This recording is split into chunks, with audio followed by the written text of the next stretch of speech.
Bonjour à tous. Aujourd'hui, on va parler des différents outils qu'on peut utiliser pour créer son site web parce qu'il y en a de plus en plus et c'est parfois difficile de choisir celui qui est le plus adapté à nos besoins, notre budget et notre business. Donc, je vais vous donner quelques tips. Je ne vais pas pouvoir vous dire exactement pour votre situation quel est l'outil le plus adapté, mais je vais vous donner dans les grandes lignes les avantages, les inconvénients, les points forts de chaque outil et quelques cas d'usage où je vous conseille plutôt l'un, plutôt l'autre. Et puis, on fera des questions à la fin si vous voulez me poser des questions un peu plus précises. Et si je peux, je vous y répondrai. Et sinon, vous pourrez me contacter et on pourra en discuter plus ensemble. Donc, en quelques mots, qui suis-je? Donc, je m'appelle Marina Kirchenberg, je suis freelance dans le web design depuis quelques années. Donc, ça fait quelques années que je fais du développement et du design web, mais maintenant, je me focalise plutôt sur du conseil et de la formation. Donc, vraiment exactement ce que je fais aujourd'hui. J'accompagne les entrepreneurs, les petites structures à créer leur site, à le gérer, à le modifier, à ajouter des fonctionnalités et utiliser des outils web en fait, pour gérer leur business en ligne. Donc, vous avez mon lien vers mon profil Malte et en dessous, squarefacile.com, c'est mon site web qui est en construction, mais vous pouvez y accéder dès maintenant pour m'envoyer un message si vous voulez récupérer des ressources à la fin ou tout simplement qu'on se mette en contact pour que je vous accompagne ou que je vous conseille. N'hésitez pas à y aller pour me laisser un message et pour votre feedback à la fin aussi. Donc voilà, donc ouais, aujourd'hui, pour être tout à fait transparente, moi je travaille presque uniquement avec Squarespace, donc qui est un des outils que je vais vous présenter aujourd'hui. Je vous en expliquerai les raisons quand je présenterai les différents outils, mais j'ai utilisé à peu près tous les outils que je vais vous présenter aujourd'hui. Et j'ai fait une sélection en fait de ceux qui sont les plus utilisés et donc je ne vais pas présenter vraiment tous les outils et il y a sans doute des outils que vous connaissez que je ne vais pas présenter, mais c'est parce que je me focus sur ceux qui sont les leaders du marché et ceux sur lesquels je pense qu'il y a vraiment un intérêt pour vous en fait, quels que soient les besoins. Mais je vous expliquerai ça du coup pour chaque outil quand on va faire les points dessus. Donc d'abord, je vais juste reprendre quelques notions de base donc, sur la création de site web, parce qu'on va utiliser des termes il y en a pas beaucoup, mais c'est important quand même de les voir ensemble pour qu'on soit tous sur la même base. Donc les outils que je vais vous présenter aujourd'hui, ça s'appelle des CMS. Donc c'est des systèmes de gestion de contenu. Et en fait, aujourd'hui, on utilise plein de termes qui veulent dire la même chose. Donc, il y a CMS que vous retrouverez beaucoup. Il y a Website Builder, donc la version anglaise de constructeur de site web, que vous trouverez moins en français. On parle aussi de plateforme de création de site web. Donc, moi, j'utilise le terme outil, plateforme, CMS complètement différemment. Voilà. Et vous retrouverez ces termes vraiment quand vous allez chercher sur Google, quel est le meilleur CMS, c'est exactement ce dont on traite aujourd'hui. Donc un site web, pour créer un site web, on va utiliser un CMS. Ça nous permet en fait le CMS de ne pas devoir coder nous-mêmes les pages du site. Donc c'est une application comme Word, comme Google Sheets qui permet de créer des documents. Ici, ça va être un site web sans devoir les coder à la main. Donc pour ça, on va utiliser une interface drag and drop. Donc ce terme, il va peut-être revenir. C'est tout simplement, ça veut dire glisser-déposer. Donc on va faire glisser des éléments et on va les déposer où on veut dans l'interface pour créer nos pages web. Et là, c'est exactement la même chose que dans Google Slides, par exemple, PowerPoint. Vous cliquez sur un élément pour l'ajouter à votre page et ensuite vous le mettez où vous voulez. Et c'est magique. Il se met à l'endroit, à la section que vous désirez. D'ailleurs, aujourd'hui, les outils que je vais vous proposer fonctionnent tous en drag and drop, a priori. Ensuite, donc pour notre site web, donc on a notre application pour le créer.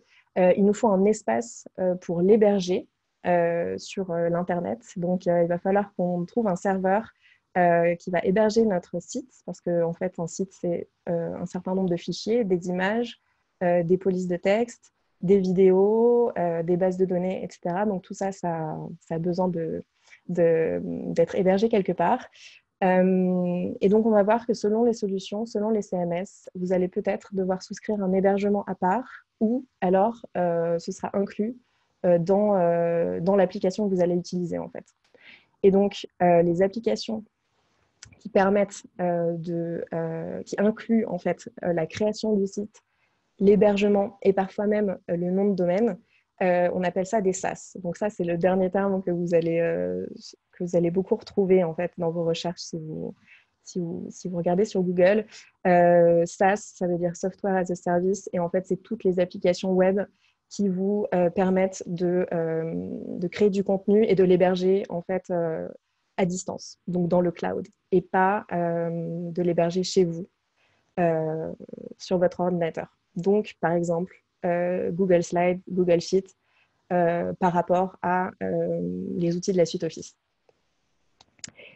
Et voilà, donc je pense que j'ai fait le tour. Le nom de domaine, juste pour faire le point, c'est quelque chose que vous allez souvent souscrire à part. C'est l'adresse de votre site. Donc, par exemple, la mienne, c'est squarefacile.com. Celle de Malte, c'est malte.fr. Et c'est quelque chose qu'il faut que vous achetiez également. Et en fait, c'est plus une location parce que vous allez devoir payer un forfait tous les ans pour le renouveler. Donc, je vais également vous dire quels outils parmi ceux que j'ai choisis et que je vais vous présenter aujourd'hui, lesquels permettent d'avoir le nom de domaine et l'hébergement inclus. Et je vous parlerai un petit peu de comment ça se passe pour ceux qui ne le permettent pas. Jusqu'ici, voilà, on a fait les notions de base. Donc maintenant, on va passer aux considérations qu'il faut avoir en tête avant de créer son site pour choisir en connaissance l'outil qui va être le plus adapté. Donc ça, c'est vraiment les questions que vous allez vous poser dès le départ. Et en fait, ça va orienter votre choix par rapport à vos contraintes et votre budget, etc. Donc, la première chose à prendre en compte, c'est est-ce que vous partez de zéro ou est-ce que vous allez en fait refaire votre site, donc utiliser des éléments qui existent déjà. Donc ça, c'est pour la partie existante.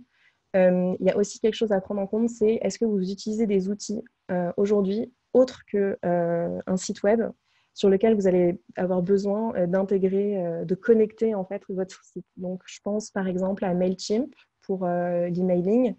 Ça peut être j'ai plus le nom, un Customer Management System, CMS. Donc, ça va être, il me semble que c'est quel est le plus connu. J'ai un doute.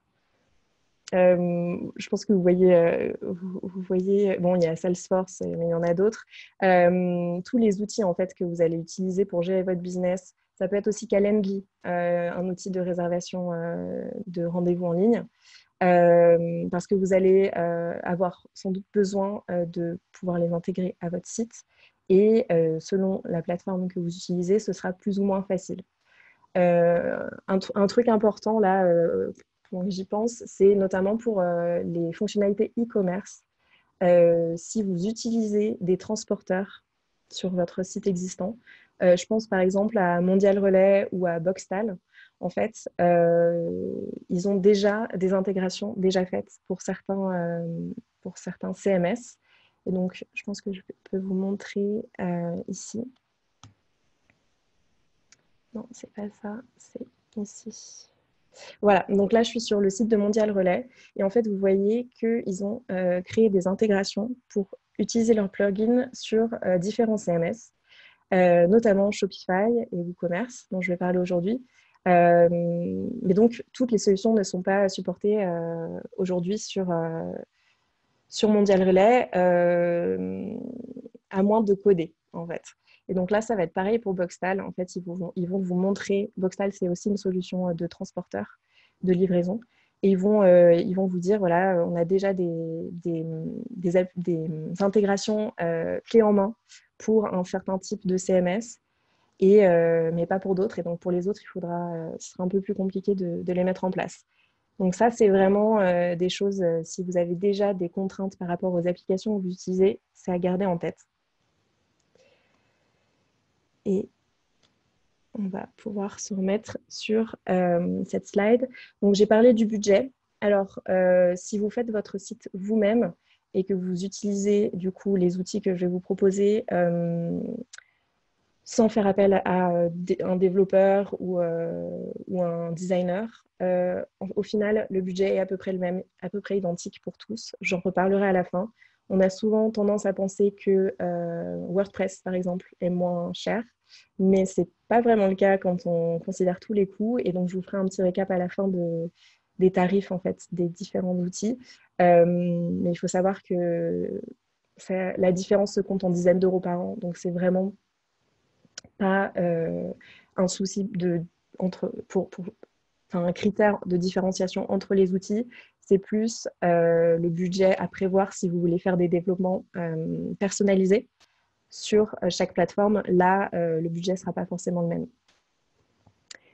même. Pour vos objectifs, donc là, ça va être vos objectifs personnels et les objectifs en fait, de votre business. Vous n'allez pas choisir la même plateforme selon que vous vouliez vendre des services, quelques services par exemple, ou que vous vouliez vendre des objets, des produits que vous vendez également sur d'autres plateformes. Par exemple, je pense à Facebook, Instagram ou même en boutique. Parce que les plateformes ne vont pas forcément avoir toutes ces fonctionnalités. En termes d'objectifs, on a par exemple, est-ce que j'ai envie de gérer mon site moi-même ou est-ce que je compte déléguer la gestion soit à mon équipe, soit à un prestataire externe? Et dans ces cas-là, est-ce qu'il y aura des problématiques de formation, de prise en main de la plateforme? Donc ça, c'est des choses à réfléchir avant de considérer la plateforme que vous allez choisir. Et ensuite, il y a le temps. Donc, par temps, je parle du temps de prise en main de la plateforme, du temps de maintenance que vous allez devoir dédier à votre site. Donc, pour faire des modifications, parfois, il y aura de la maintenance de mise à jour pour certaines plateformes. Donc, tout ça, c'est des choses auxquelles on ne pense pas forcément. Le fait qu'on va devoir gérer, modifier son site et qu'en fait, il n'est pas tout fait, tout beau une fois que vous l'avez publié. C'est vraiment des choses à prendre en compte. Et alors, la dernière considération, ça va être, est-ce qu'il y a un support client? Est-ce qu'il y a des ressources qui sont disponibles en ligne, gratuitement ou pas? Mais en tout cas, est-ce qu'il y en a pour me former et former éventuellement les gens à qui je vais déléguer le travail? Et est-ce qu'il y a des communautés d'entraide, par exemple? Donc ça dépend aussi de si l'outil est plus ou moins connu. Et j'en reparlerai pour les outils.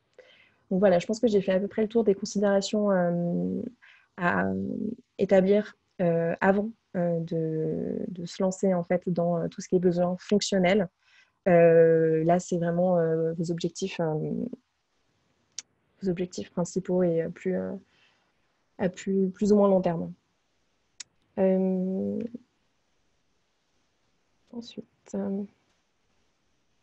on va commencer dans le vif du sujet. Je vais vous présenter quelques plateformes. On va commencer par WordPress et son extension e-commerce WooCommerce. Je commence par eux parce que c'est aujourd'hui le CMS le plus utilisé au monde. Donc 60%, si je ne me trompe pas, j'avais les petites stats ici. Oui, c'est ça, c'est 64% de part de marché sur les CMS. Suivi de Shopify qui est à 4%. Donc vraiment, la plupart du web est construit sur du WordPress en fait. Il faut savoir que donc, WordPress, si vous ne connaissez pas, à la base, c'est une plateforme pour créer des blogs. Donc, ce n'est pas du tout créé à la base pour faire des sites web, des sites vitrines ou du e-commerce. C'est une plateforme qui a été créée pour créer des articles, pour publier des articles le plus simplement possible. Et en fait, ça a pris une telle ampleur que maintenant, on peut tout faire avec WordPress. Pourquoi c'est aussi connu? C'est d'abord parce que c'est un logiciel open source et gratuit. Donc tout le monde peut l'utiliser, tout le monde peut l'installer, tout le monde peut modifier du code, tout le monde peut créer des plugins simplement, si vous savez coder. Disons qu'il n'y a pas de limite d'accès au code source et donc vous pouvez ajouter toutes les fonctionnalités et d'ailleurs c'est ce que la communauté WordPress a fait. Aujourd'hui, il y a 60 000, je crois, plugins qui sont créés et disponibles pour WordPress, ce qui est juste énorme. Le problème de ça, c'est que du coup, hyper, euh, c'est hyper difficile de s'y retrouver parmi toutes les options qui sont possibles. Quand on commence et qu'on n'a pas du tout de notion de web, WordPress, ça peut vraiment sembler être une usine à gaz. Donc, il faut vraiment faire appel à des... Il faut aller chercher des ressources, en fait, pour bien commencer. Ça, ce serait mon conseil numéro un, c'est qu'il y a beaucoup de ressources gratuites en ligne pour se former. Et c'est important de le faire si vous voulez utiliser WordPress. Je vais vous montrer, en fait, je vais vous faire un aperçu pour chaque outil du back-office, donc de l'interface, en fait, que vous allez avoir pour créer votre site. Et on va voir un petit peu euh, d'autres détails sur WordPress. Donc voilà, donc on est sur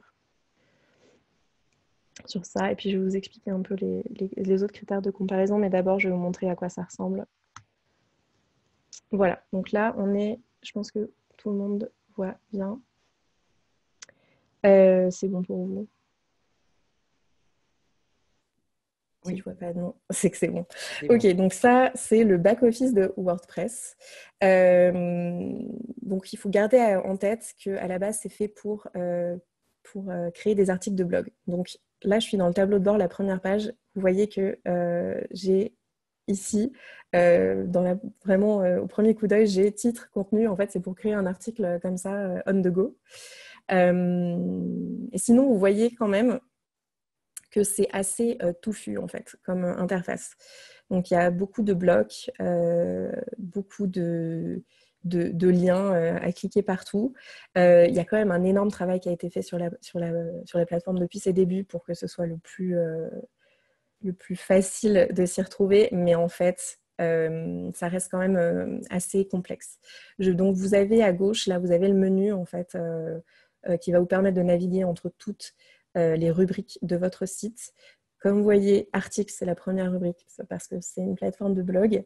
Mais on va avoir pages qui va vous permettre de créer du coup des pages statiques, donc les pages contacts, les pages à propos, la page d'accueil aussi. Les commentaires, c'est une fonctionnalité blog. Et ensuite, vous allez avoir les paramètres de personnalisation de votre site. Donc, il y a deux termes sur lesquels je vais revenir en fait pour les autres plateformes. Ça va être les templates et les plugins. Donc, les templates, on appelle ça aussi des thèmes. En fait, c'est des apparences prédéfinies pour votre site. Je pense que c'est probablement un terme que vous connaissez. Je vais vous montrer en fait sur les autres outils exactement à quoi ça correspond. Mais il faut savoir que WordPress de base, c'est vraiment une plateforme nue où il n'y a aucun style, aucune mise en page. C'est juste fait pour afficher des articles. Et donc, vous allez pouvoir télécharger et installer des templates qui vont permettre de modifier l'apparence et de changer complètement en fait la mise en page de votre site. Il y en a des gratuits, mais il y en a beaucoup de payants. Et sur WordPress, si vous voulez un site qui tienne la route et qui n'ait pas forcément l'air d'un WordPress, il va falloir débourser un peu d'argent, entre 50 et 100 euros à prévoir. Pour avoir un thème correct et notamment pour avoir un thème sur lequel vous allez pouvoir faire des modifications en drag and drop, donc par glisser-déposer. Il vous faut un thème payant. Donc je lance des petits noms, mais je parle d'Elementor et de Divi notamment. Si vous voulez en savoir plus, allez sur mon site squarefacile.com, vous m'envoyez un petit message et je vous enverrai du coup des ressources par rapport à mes conseils sur WordPress. Mais je vais pas aller trop dans le détail aujourd'hui parce que sinon on n'aura pas fini. On est déjà à 15h22. Donc le deuxième élément important de customisation de WordPress, c'est les extensions. Parce que du coup, il va falloir ajouter des fonctionnalités sur cette plateforme de blog. Et notamment WooCommerce. Donc WooCommerce, c'est une extension qui permet de faire du e-commerce. C'est une extension qui est gratuite. Donc, il va ajouter des fonctionnalités de gestion de stock, de paiement en ligne, tout ce que vous pouvez avoir, tout ce dont vous pouvez avoir besoin pour en fait proposer une boutique à vos clients. Mais là encore, il va falloir installer d'autres plugins pour, si vous avez besoin de fonctionnaliser. Je pense à, par exemple, les plugins de livraison dont je vous parlais tout à l'heure. Ça peut être un plugin de création d'étiquettes. Plein de fonctionnalités qui seront parfois assez basiques et qu'il n'y a pas forcément d'office dans WooCommerce et dans WordPress. Il va falloir aller les chercher sur le magasin d'extension. Et comme je vous ai dit, il y en a 60 000, donc ça peut être difficile de trouver ce dont on a besoin. Ce qui est quand même vraiment le point fort de WordPress, c'est que il y a beaucoup de contenu gratuit et il y a beaucoup d'extensions et de templates qui sont disponibles à prix abordable. Par rapport aux autres solutions que je vais vous proposer, ça reste quand même la solution qu'on va dire la plus... pour les gens qui se débrouillent et qui n'ont pas envie de dépenser trop d'argent dans plein de plugins. C'est un peu ça, WordPress. Donc moi, je l'appelle aussi la solution prise de tête. Parce que tout ce que vous allez économiser en argent, vous allez le perdre en temps de recherche, de formation, etc. Mais c'est pas du temps perdu parce que en fait, une fois que vous savez comment fonctionne votre plateforme, vous allez pouvoir faire tout avec. Et donc, ça va être utile pour faire des sites web, des blogs, du e-commerce et des landing pages. Est-ce que j'avais d'autres petites choses à vous dire sur WordPress? Je vais vous montrer... alors attendez, qu'est-ce que j'avais sur WordPress? Ouais, je vais vous montrer un petit peu du coup les extensions. Ouais, j'avais dit 60 000, bon, c'est 56 000. Donc ça peut être, voilà, ça peut être ajouter des fonctionnalités liées à l'apparence, donc des animations. Ça peut être de l'optimisation SEO. D'ailleurs, WordPress est très bon là-dessus. Donc si vous voulez vraiment aller en détail sur le SEO, c'est la plateforme la plateforme de choix. En termes de performance, vous allez avoir beaucoup de plugins qui vont vous permettre d'optimiser à fond votre site. Donc, je parle de la sécurité, mais je parle aussi de la vitesse, surtout la vitesse de chargement de vos pages. Donc ça, si c'est important pour vous de pouvoir vraiment optimiser à fond tout ce qui est chargement des images, chargement des scripts, WordPress, comme c'est un logiciel open source, vous allez vraiment pouvoir apporter des modifications dans le code source, contrairement aux autres plateformes que je vais vous présenter. Les gros points forts de WordPress en e-commerce, c'est pour le fait de proposer du paiement en plusieurs devises. En fait, c'est la seule solution que je vais vous présenter aujourd'hui qui vous permet d'avoir une boutique qui va permettre le paiement en plusieurs devises à vos visiteurs. Donc ça, niveau e-commerce, si vous avez besoin de ça, je dirais foncez sur WordPress. Et voilà, je ne vais pas vous faire toutes les extensions, mais il y en a vraiment un paquet. Donc, quel que soit votre besoin, vous trouverez forcément sur WordPress, mais il faudra chercher et il faudra se bidouiller. Ouais, alors je vois, il y a juste une petite question sur le risque de bug. Ça, c'est du coup un des inconvénients avec WordPress, c'est que oui, il peut y avoir des incompatibilités entre les plugins parce qu'ils n'ont pas été tous créés par la même personne. Il y a aussi des problèmes de mise à jour. Et en fait, WordPress, ça va être la plateforme qui va vous demander le plus de maintenance, en fait. Donc, la considération dont je vous parlais tout à l'heure, il va falloir aller sur WordPress Bah, je vais vous remontrer d'ailleurs. Vous voyez les petites notifications là, 2 en rouge, extension 1 en rouge. Ça, c'est les mises à jour qui n'ont pas été faites. Et si vous commencez à utiliser WordPress, ça va être votre cauchemar. Vous allez avoir de plus en plus de mises à jour. C'est comme une boîte mail en fait. Si vous y allez pas assez souvent, et bien, quand vous revenez, vous aurez 15 mises à jour à faire et il faudra vérifier que vos extensions sont toujours compatibles, que votre thème est toujours compatible, etc. Donc, c'est pour ça que c'est la solution prise de tête. mais la solution la plus modulable, en fait. Donc, un autre gros avantage, mais je pense que je vous l'ai déjà dit, c'est que comme c'est la solution la plus utilisée dans le monde entier, vous avez une communauté d'entraide qui est juste énorme. Donc, si vous avez un problème, vous allez sur les forums, sur les Slack, sur les sites dédiés et vous aurez toujours quelqu'un qui vous répondra très vite parce qu'ils ont tous eu le même problème que vous. Voilà, je pense que j'ai fait le tour pour WordPress et WooCommerce. Et ouais, voilà, c'est bon. Donc, on va pouvoir passer à ma deuxième solution. Donc, j'ai parlé d'e-commerce avec WooCommerce, mais la solution numéro 1 du moment, c'est quand même Shopify. Donc, Shopify, à l'inverse de... Est-ce que je vous ai précisé que WordPress, il fallait l'installer sur un hébergeur? Je ne suis pas sûre. Je ne crois pas. Bon, du coup, WordPress, c'était la seule solution que je vous proposais qui n'était pas un SaaS et donc qui n'était pas une solution web à laquelle vous accédez en ligne. En fait, c'est un logiciel qu'il va falloir installer sur un serveur. Et donc, ça va vous demander ce petit step supplémentaire aussi de souscrire une solution d'hébergement.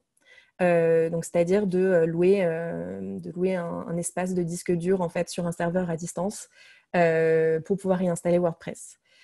Aujourd'hui, c'est plus du tout un souci. Avant, ça l'était parce qu'il fallait s'y connaître un petit peu pour savoir comment accéder à son hébergeur pour pouvoir installer les fichiers de WordPress. Aujourd'hui, ça prend même pas 5 minutes d'installer WordPress sur sa solution d'hébergement et la plupart des hébergeurs vous permettent d'installer WordPress en un clic. Donc, c'est une étape supplémentaire par rapport aux autres solutions. Mais en fait, dans les faits, c'est pas très compliqué. Mais les solutions que je vais vous présenter maintenant sont encore plus simples parce qu'en fait, ils vont gérer l'hébergement pour vous. Donc, vous n'avez pas besoin d'avoir un forfait chez un hébergeur. Tout est compris dans les outils. Et donc, Shopify, c'est exactement ça. C'est une application web. La référence aujourd'hui. Je vous montrais, hein, c'était la deuxième part de marché en termes de CMS aujourd'hui. L'avantage de Shopify, c'est que c'est vraiment une solution, alors c'est une solution e-commerce et c'est vraiment une solution e-commerce avant tout.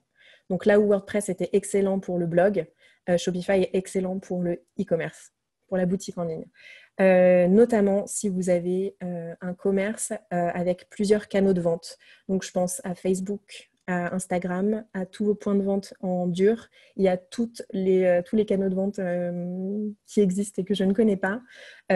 Shopify, c'est vraiment la centrale qui va vous permettre de gérer en un point, de gérer votre inventaire, de gérer vos stocks, de gérer vos livraisons sur Shopify, mais d'avoir tous ces canaux en fait, où vous allez pouvoir proposer des boutons d'achat, des paniers de vente.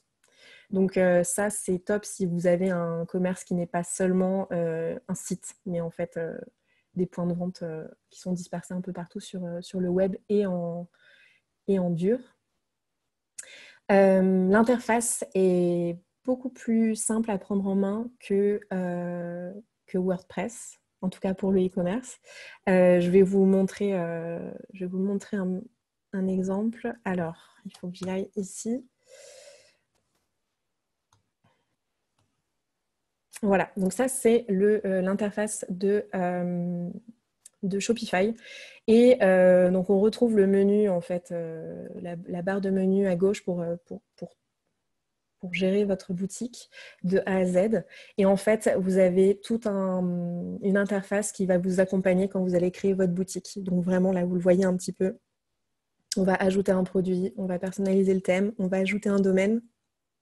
Et ensuite, vous allez pouvoir vraiment aller dans le détail. Et quand je dis dans le détail, c'est possible. C'est vraiment une plateforme qui vous permet de faire énormément de choses, mais tout en gardant cette balance d'interface qui soit quand même facile à prendre en main, ce qui est le défaut en fait de WordPress.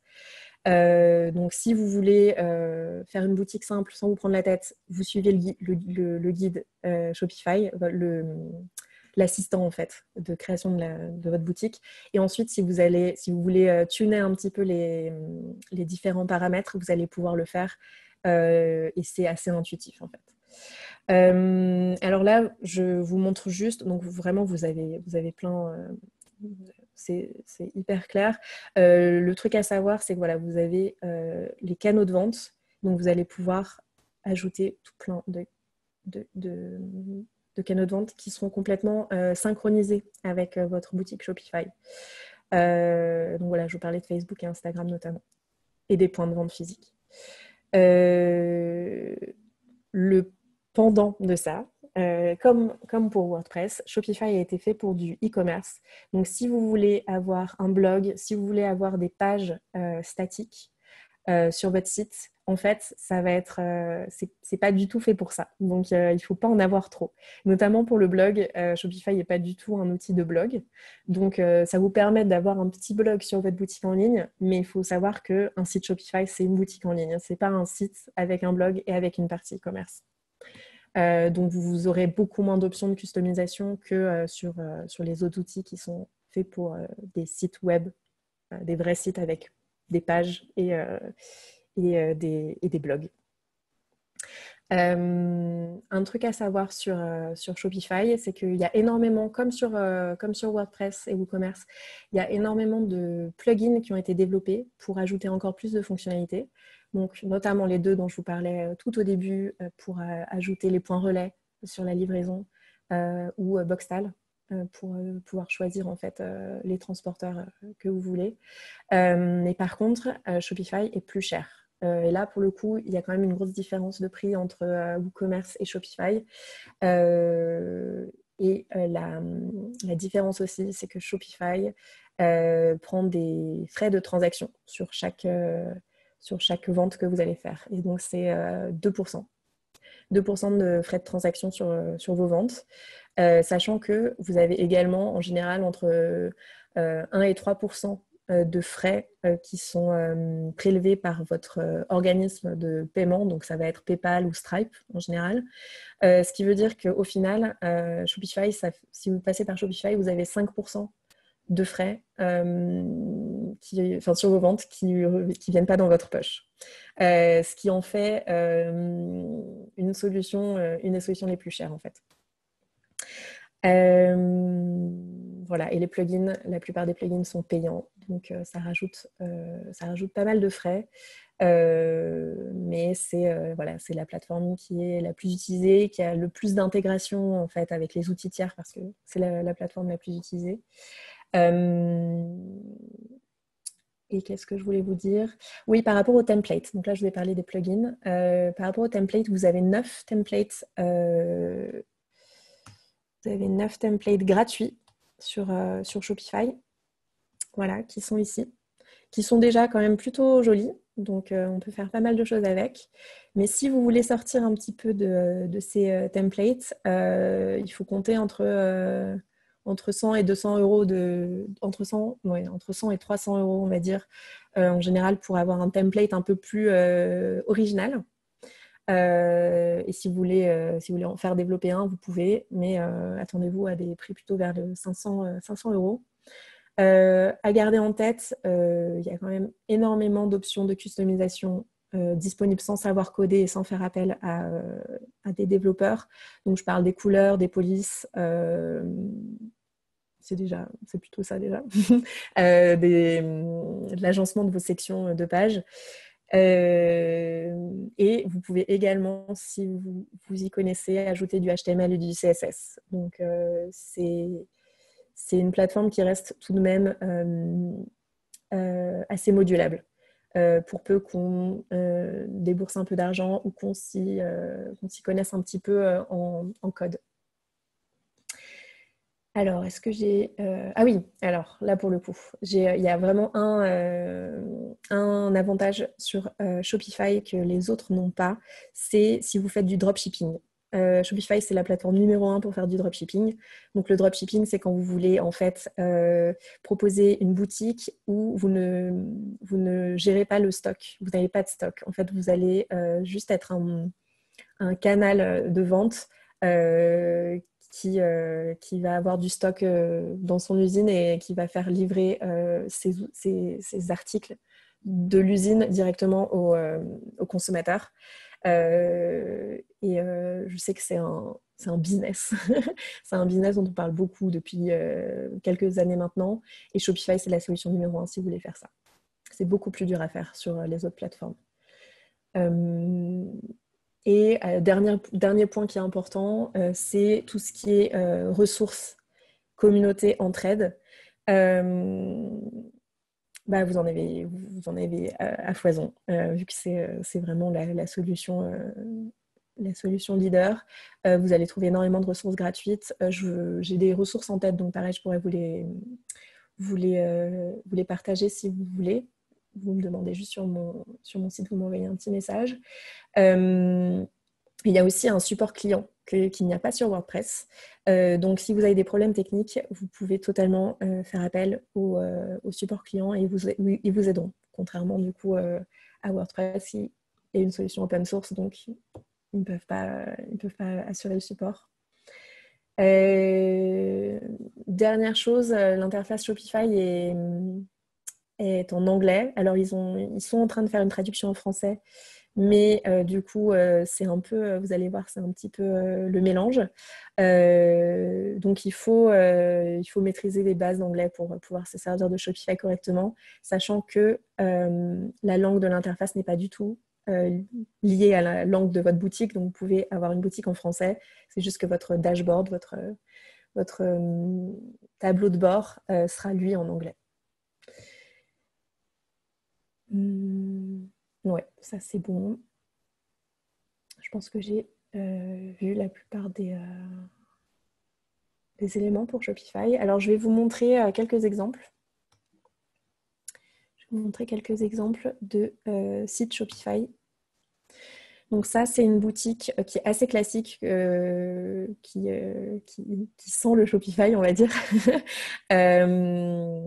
Donc c'est une boutique de vente de jeux de cartes. Et donc je vous montre un petit peu, c'est le design classique. Ça veut dire que vous allez retrouver énormément de boutiques en ligne qui vont ressembler à ça. Et d'ailleurs, c'est comme ça que c'est facile c'est assez facile d'identifier en fait les sites Shopify parce que vous avez des éléments qui se retrouvent dans beaucoup de sites.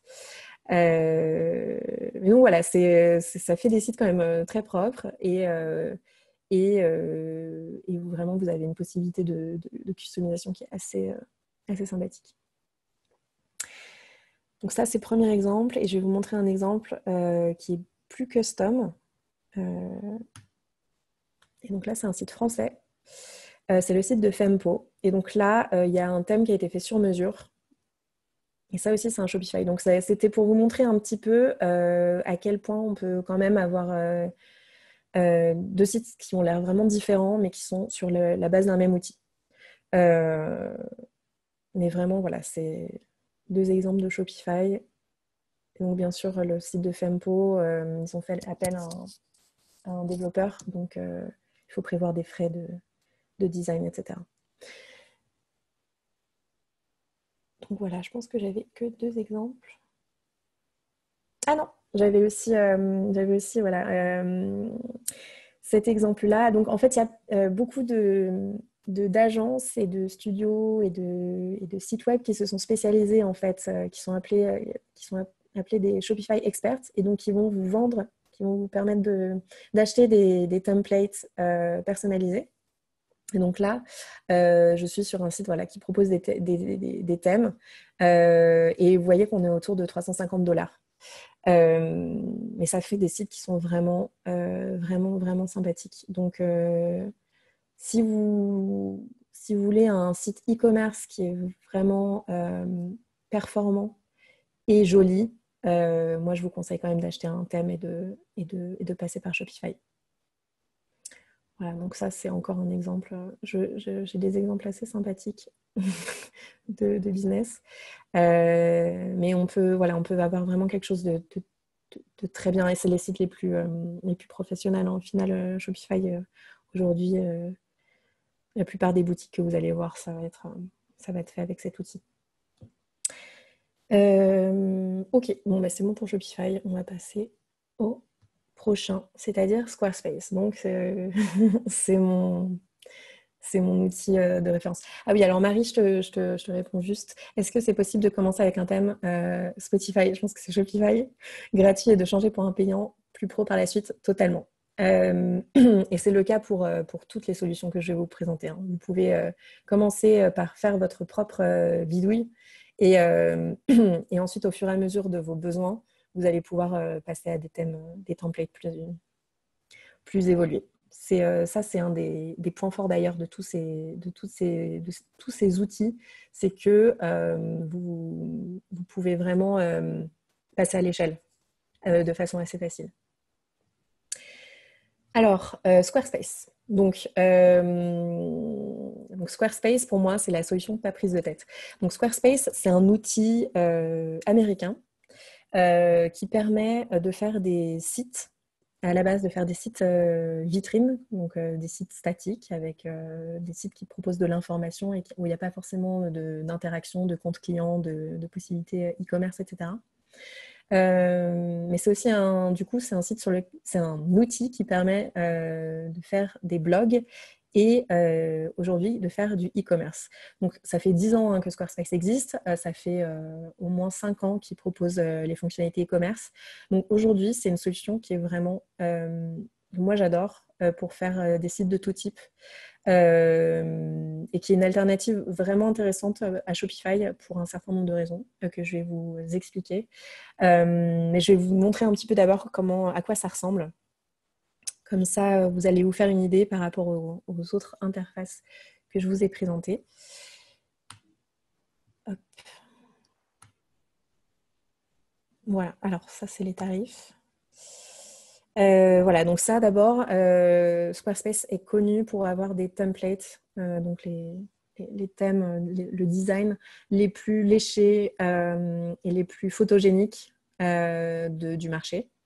Donc si vous avez un business ou juste si vous avez un site qui repose beaucoup sur les illustrations, les photos, Squarespace est vraiment l'outil le plus intéressant pour ça. Donc vous voyez à gauche, vous avez quelques exemples, mais Squarespace est vraiment l'outil parfait pour les portfolios, les sites de photos et tout un tas d'autres business. Donc voilà, donc là je vous montre juste quelques templates. Tous ces templates-là sont gratuits. En fait, on peut vraiment faire des très belles choses sur Squarespace sans passer par des templates payants. Et d'ailleurs, il y en a pas tant que ça des templates payants parce qu'en fait, vous pouvez vraiment faire des choses très, très, très, très intéressantes juste en vous servant de l'éditeur de thèmes qu'il y a à l'intérieur de Squarespace. Donc, ça fait quand même des coûts en moins. Et je vais vous montrer l'interface maintenant, histoire que vous ayez un petit peu un aperçu de l'intérieur. Et voilà, ça c'est l'interface de Squarespace. Pour moi, ça c'est le point le numéro 1 qui m'a fait me spécialiser sur Squarespace. Moi, mon but, pour vous donner un peu plus de contexte, c'est de faire en sorte que mes clients puissent gérer leur site de façon complètement autonome une fois que je les ai aidés à le mettre en place. Parce que je considère qu'il n'y a aucune valeur ajoutée à ce qu'ils doivent passer par moi pour faire des modifications d'une phrase ou ajouter un article. Et donc, moi, je veux qu'ils puissent le faire eux-mêmes de façon simple. Et en fait, Squarespace, c'est l'application, la plateforme qui vraiment offre une interface hyper intuitive. En tout cas, moi, je la trouve super intuitive. Et mes clients aussi. Et donc voilà, donc je vais vous montrer juste un petit peu. Donc vous avez pareil le menu à gauche qui est vraiment hyper simple, hyper efficace. On voit tout de suite où est-ce qu'on doit aller pour cliquer. En plus, bon, ça c'est parce que je m'y connais vraiment, donc ça se trouve c'est aussi dans les autres, mais dans les autres plateformes, mais vous pouvez accéder directement à ce que vous voulez grâce à des petits raccourcis clavier. Ça, c'est juste génial quand vous devez créer votre site. Et comment ça marche? Alors, du coup, si je vais dans Pages, c'est là que vous allez pouvoir créer toutes vos pages, que vous allez pouvoir créer aussi votre blog, votre boutique, un calendrier avec des événements, etc. Et à droite, ça va être l'interface en fait où vous allez avoir vos pages et vous allez pouvoir les modifier. Et pareil, là, c'est vraiment le top de la simplicité. C'est que il suffit de double-cliquer pour modifier les textes. Voilà. Donc là, je peux modifier ce texte à volonté. Voilà. Et je peux cliquer sur terminer, enregistrer si je veux m'arrêter là. Mais en fait, je peux aussi modifier tous les textes un peu partout ici. Hein. Et c'est donc une interface drag and drop. Ça veut dire que je vais pouvoir bouger les éléments à volonté de façon hyper simple. Et moi, ce que j'adore, c'est ça. C'est que vraiment, en 2 clics, vous pouvez modifier, terminer, et hop, c'est en ligne. Donc, ça vous a pris 3 clics, 4 clics si... 4 clics au maximum, voilà, pour cliquer sur enregistrer, et vous avez fait votre modification. Donc, c'est juste inégalé en termes de simplicité. Et alors, un des gros avantages de Squarespace, c'est que tout est mobile friendly, donc tout est responsive, donc tout s'affiche parfaitement bien sur mobile. Vous n'avez pas besoin d'aller vérifier et de rajouter du code pour que ça s'affiche bien sur mobile. C'est déjà le cas. Et même si vous changez vos blocs de place, etc., ça va probablement s'afficher super bien sur mobile. Et si c'est pas le cas, c'est juste parce que vous êtes trompé en fait. Il suffit juste de refaire glisser un élément et c'est bon. Et ça, c'est hyper important parce qu'on a tendance à l'oublier, mais en fait, la plupart des gens vont aller sur votre site avec leur mobile. Et du coup, c'est plus important de voir comment s'affiche votre site sur mobile que sur... Enfin, en tout cas, la priorité numéro 1, c'est l'affichage sur mobile. Alors, Mathieu, pour les frais d'utilisation, je ferai un récap à la fin. J'ai fait un petit tableau comme ça, on voit un petit peu comment tout fonctionne. Mais c'est les forfaits qui sont assez équivalents aux autres acteurs du marché. J'allais dire à WordPress, mais en fait, non, c'est pas WordPress. C'est Wix, notamment, c'est Webflow. Voilà. Oui, on est déjà à 50. Oh mon Dieu. Ouais, il est 50. Je suis désolée, il nous reste 10 minutes, donc je me permets juste de t'interrompre. Yes, ça marche. Ça tombe bien, j'ai fait les 3 outils les plus importants. Est-ce que j'avais un truc à vous dire sur Squarespace? Squarespace, je le recommande énormément en e-commerce parce que c'est une alternative moins chère à Shopify. Par contre, vous n'aurez pas autant de possibilités de customisation. Je pense notamment au plugin Mondial Relay. Vous ne pourrez pas intégrer sur Squarespace. Donc, si vous voulez faire du point relais, Squarespace n'est pas la solution. Mais par contre, pour le reste, c'est vraiment top. Et c'est notamment top pour si vous voulez vendre des services en ligne, pour tout ce qui est réservation de tables, réservation de chambres. Et même si vous avez une boutique que vous commencez et que vous avez une dizaine de produits, c'est hyper simple à mettre en place et vraiment, c'est assez puissant. Et au niveau du prix, du coup, c'est une bonne alternative à Shopify. Donc, voilà, je pense que j'ai fait le tour de ces petits outils. Du coup, j'avais une dernière partie sur les landing pages, mais je pense qu'on ne va pas trop s'attarder dessus parce qu'en fait, il y a d'autres Melt Academy qui en parlent. Les outils dont j'allais vous parler, c'est Wix et Webflow. Wix, je vais juste vous montrer un petit peu des exemples, en fait, comme ça vous allez pouvoir faire. Wix, c'est un peu Squarespace, en un petit peu moins bien, mais en un petit peu moins cher aussi. Et je vais juste vous montrer quelques exemples. Voilà, donc là, vous avez les templates que vous avez dans Wix. Ça ressemble un peu à Squarespace. Hein. Mais après, pour la modification et surtout pour l'affichage mobile, c'est une autre histoire. Ça, c'est l'interface. qui est un peu plus fouillis aussi. Donc ça demande un peu de prise en main. Heureusement, Wix propose également beaucoup de guides pour vous aider. Mais c'est un peu... Moi, franchement, entre Squarespace et Wix, j'irais plutôt vers Squarespace. Ça vous demandera quelques euros de plus, mais ça vous permettra d'être beaucoup plus à l'aise sur l'utilisation. Voilà quelques exemples de sites qui sont faits sur Wix. Donc Wix, c'est pour des sites one page ou pour des landing pages, si vous voulez. Donc tous les sites de The Family en général sont sur Wix. Et vous avez également des possibilités e-commerce qui sont très limitées. Donc moi j'ai tendance à pas conseiller Wix. Les problèmes de Wix, numéro 1, c'est pas du tout optimisé. Notamment l'optimisation des images est vraiment nulle. Donc le chargement de vos pages, si vous avez besoin de rapidité, il faut oublier. Wix n'est vraiment pas bon là-dessus. Et je vais parler de Webflow. Alors Webflow, je sais qu'il y a Pierre qui a fait des tutos Webflow sur les Malte Academy, donc je vous conseille d'aller voir. Webflow, c'est une solution qui est avant tout pour les designers, parce que l'interface de Webflow, c'est... Est-ce que je vais y arriver? Ça ressemble à ça. Voilà, l'interface de Webflow, c'est Photoshop, en gros. Donc, vous avez des menus un peu partout.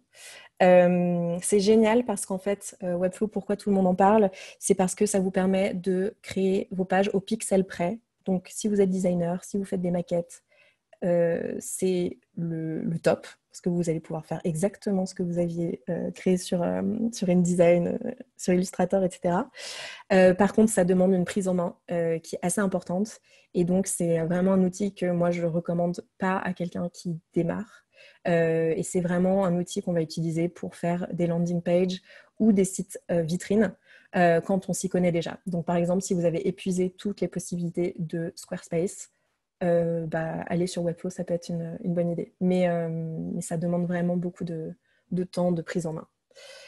Et c'est un peu plus cher que les autres solutions. C'est pour ça que j'ai tendance à pas trop le conseiller. Et je vais du coup enchaîner sur un récap. Je vais réussir à le faire en 6 minutes. Les outils à privilégier pour chaque cas d'usage. Site vitrine et blog, WordPress et Squarespace. Donc WordPress, c'est la solution prise de tête, mais pas trop cher. Squarespace, c'est la solution pas prise de tête, super jolie, un peu tout en un, mais un peu plus cher. Et je vais vous montrer un peu les sites vitrines, les prix en fait. Parce qu'on a l'impression quand même qu'au départ, que WordPress est pas si cher que ça, mais je vous ai dit qu'il fallait quand même prendre en compte les templates et les plugins. Et donc, je vous ai fait le tarif à la première année. J'ai rajouté Webflow aussi pour que vous voyez en fait un peu la comparaison. Donc là, ce total, il comprend les frais d'hébergement, le nom de domaine, le template, le frais de souscription au service. Et j'avais rajouté un plugin formulaire parce que c'est souvent quand même un truc dont on a besoin sur les sites. Alors là, ils sont tous inclus, mais parce que j'ai enlevé des options. Comme vous voyez, WordPress, en fait, une fois qu'on a tout intégré, il n'est pas si moins cher que la concurrence, en tout cas pas la première année. Ça va vraiment être sur les années suivantes que là, vous allez avoir une différence. Donc, c'est sympa, mais il ne faut pas penser qu'on va faire des économies de foufou. En tout cas, pas sur le site vitrine. Sur le site vitrine, moi, je vous conseillerais vraiment d'être sur Squarespace. Et donc, Mathieu, tu parlais des frais d'utilisation. Alors, je ne vais pas repasser dessus, mais là, tu vois, j'ai mis, si tu prends le tarif de base à l'année, c'est 130 € la première année et ensuite, c'est 160 € l'année suivante. Donc, c'est à peu près 10 € par mois. Squarespace, l'hébergement, tu n'en as vraiment pas besoin. Donc, en fait, tu vas pas l'utiliser pour Squarespace. Squarespace héberge ton site. Le nom de domaine, tu peux le connecter très facilement à Squarespace. Ça, il n'y a aucun souci. Et d'ailleurs, je vous conseille pour tous les outils qui vous proposent un nom de domaine inclus de quand même le prendre ailleurs parce que ils vont vous faire des prix plus élevés que la concurrence déjà et les possibilités de modification seront moins... ça va être plus fermé, ça va être moins facile de faire ce que vous avez envie de faire. Donc, c'est bien d'avoir son domaine ailleurs, notamment pour la gestion des adresses email. Voilà, c'était ça le point. Pourquoi on repaye le template les années suivantes chez WordPress? Alors ça, c'est pour un template qui s'appelle Elementor, qui est payant, qui est payant à l'année. Ce n'est pas un template que vous allez acheter une fois. Elementor, c'est un peu la base de WordPress. C'est l'outil le plus utilisé. Il y a aussi Divi qui, lui, est à 100 € en une fois. Mais la plupart des gens sont plutôt pour Elementor. Donc, je ne vais pas aller dans le détail, mais voilà, il y a des plugins à l'année sur WordPress et du coup, ça peut faire grimper la note. Voilà, donc là, c'était pour le site vitrine, le blog, le récap e-commerce. La solution numéro 1, qui est à la fois simple d'utilisation, mais qui est complexe dans les fonctionnalités, c'est Shopify. La solution prise de tête, mais là qui va être moins chère, ça va être WordPress et WooCommerce, qui vous permettent de faire vraiment tout et n'importe quoi, et notamment le paiement en plusieurs devises. Et la solution pas prise de tête, pour les boutiques peut-être un peu plus... les premières boutiques, moi j'ai tendance à conseiller Squarespace comme premier outil pour une boutique qui se lance, parce que ça fait vraiment le travail. Et si jamais votre business atteint les limites de Squarespace, ça veut dire que vous marchez super bien et que du coup, vous pouvez vous permettre d'aller vous faire un site sur mesure chez Shopify.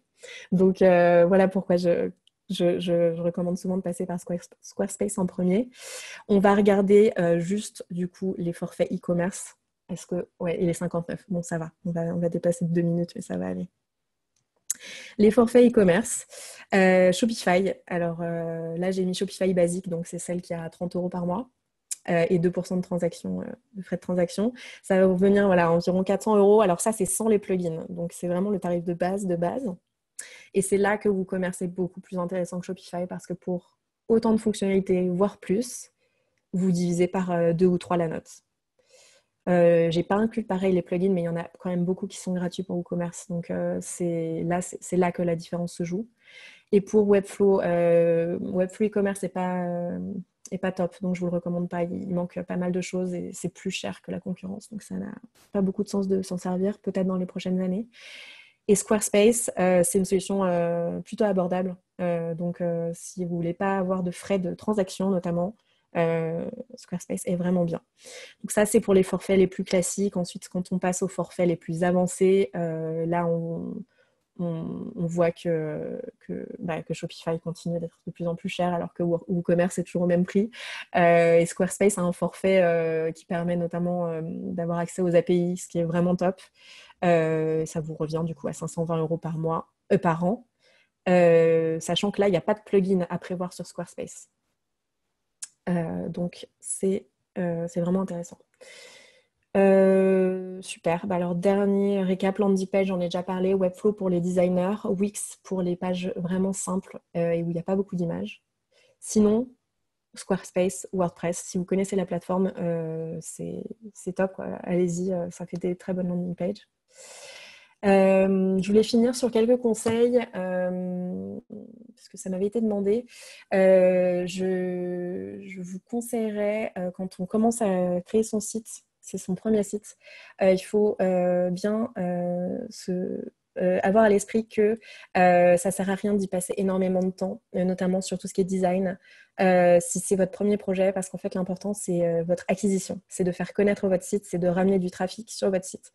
Avoir un beau site avec plein de fonctionnalités super, ça ne sert à rien si en fait vous avez 2 ventes par mois. Donc c'est vraiment quelque chose qu'il faut garder en tête. Il vaut mieux commencer avec un outil pas très cher, mais peut-être limité, parce qu'en fait, si vous atteignez les limites, c'est que a priori tout se passe bien et que vous pourrez vous permettre d'investir plus de temps et d'argent dans un autre outil. Deuxièmement, c'est un peu lié au premier, tout ce qui est éléments de design. Donc, je parle des images, je parle des vidéos en background, je parle des effets parallaxe, je parle des polices fantasy, tout ce qui est animation du contenu. Tout ça, c'est super joli, mais par contre, ça a un impact énorme sur le chargement de votre site et donc sur la vitesse d'affichage et donc sur le référencement de votre site. Donc, il ne faut pas en abuser. Franchement, soyez, voilà, soyez mesurés dans votre utilisation de tout ce que le web peut vous apporter parce qu'en fait, au final, ce qui est important, c'est quand même que vos utilisateurs ils puissent voir votre site s'afficher sur leur mobile quand ils sont en dehors d'une ville et qu'ils n'ont pas beaucoup de réseau. Dernier élément, c'est tout ce qui est pop-up. Que vous pouvez voir sur des sites. Je pense que vous avez déjà dû le voir. Entre la bannière de cookies, le pop-up qui vous demande de vous inscrire à la newsletter, le module de chat qui s'ouvre avec plein de notifications et de bruit pour vous dire est-ce que je peux vous aider. En fait, c'est du bruit, c'est énormément de bruit et comment dire, c'est pas du tout agréable pour les utilisateurs et notamment, c'est un énorme problème sur beaucoup de sites mobiles. Donc, moi, je vous conseille d'être très simple là-dessus, de ne pas mettre 150 pop-up sur votre page d'accueil notamment. Et si vous voulez vraiment mettre un module de chat, faites en sorte qu'il ne s'affiche pas en ouvert avec des notifications, des bruits et tout, parce que ça, c'est vraiment pas bon en termes d'expérience utilisateur. Et tout ce qui n'est pas bon en termes d'expérience utilisateur, ça a un impact sur votre référencement. Parce que Google, aujourd'hui, il veut des pages agréables pour ses utilisateurs. Et donc, focalisez-vous sur le contenu. Je suis vraiment désolée, en fait. Okay. Il faut qu'on libère le compte Zoom. Ça marche. Bon, je pense que j'ai fait vraiment désolée de t'interrompre. Ok. Encore une fois, n'hésitez pas du coup à aller sur le site de Marina si vous avez besoin de plus d'informations, si vous souhaitez récupérer la présentation. Je vous avais partagé le lien dans la page de conversation. Il apparaît également sous vos yeux sur la slide.